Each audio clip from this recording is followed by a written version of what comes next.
And joining us now with more is CBS News national security analyst Juan Zarate. Juan, good morning. Thanks for being with us.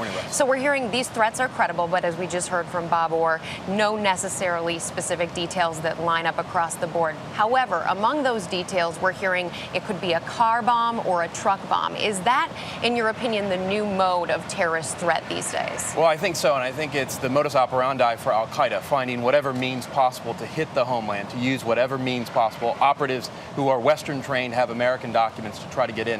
Now, al-Qaeda has been trying to hit us since 9/11. We have to remember that we've disrupted dozens of plots, not just here but abroad. And so they're trying to hit us yet again, and they're trying to take full advantage of the 9/11 anniversary. It's not clear yet if this threat is real, but authorities clearly want to take it seriously. This threat became public on Thursday. What do you think, Juan? Is this something that had been planned for a long time, if in fact there is a legitimate threat out there? Well, Russ, I think one thing that's interesting is in the Abbottabad raid, where bin Laden was killed, authorities found bin Laden musing, talking about trying to drive an attack on the 9/11 anniversary. That surprised counterterrorism officials because al-Qaeda has typically not wanted to target its attacks on particular dates. That worried officials. Then they started to see an uptick of chatter, as they say, and then they saw this specific threat. And it's in that context then that they're viewing this with great seriousness. So is the sense then that this came from the leadership of Osama bin Laden or from al-Qaeda's new leadership? It's both, I think. I think the sense is that bin Laden perhaps put this in motion and that the new leadership wants to prove its relevance to the world and also wants to retaliate perhaps for bin Laden's death. And so it's a bit of a mixed picture in terms of what this may be. We've heard from Bob Orr, we've heard from city officials in Washington and in New York. What do you think? Is this something that people should be very concerned about at this point? I don't think so. It's a serious threat.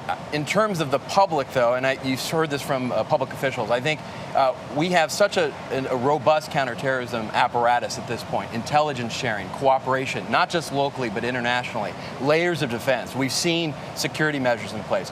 We've got the best and brightest officials and professionals on this. I think people should rest assured that everything's being done to make sure not only to track down whether or not this is true, but to prevent an attack if it's going to happen. When people hear the word credible, though, that's the thing that really makes people wonder. You hear a word like credible, what does credible mean versus anything else, really? Right. That's what makes intelligence work somewhat difficult. It's putting pieces of a puzzle together. And credible means you're getting information from perhaps a source that you've relied on in the past, has proven trustworthy. But in this case, it's not necessarily corroborated. That means we don't have information to suggest that there are other bits and pieces that make this real or true. And so that's what intelligence officials are trying to do, trying to pull any thread possible to see if there's more detail to give us a better chance to determine if it's real or not. Of course, a lot of people are asking today, are we safer now than we were 10 years ago? And Juan Zarate is going to be back later in the broadcast, and we'll talk about that. For now, Juan, we appreciate it. We'll see you in just a bit. Thanks, Juan.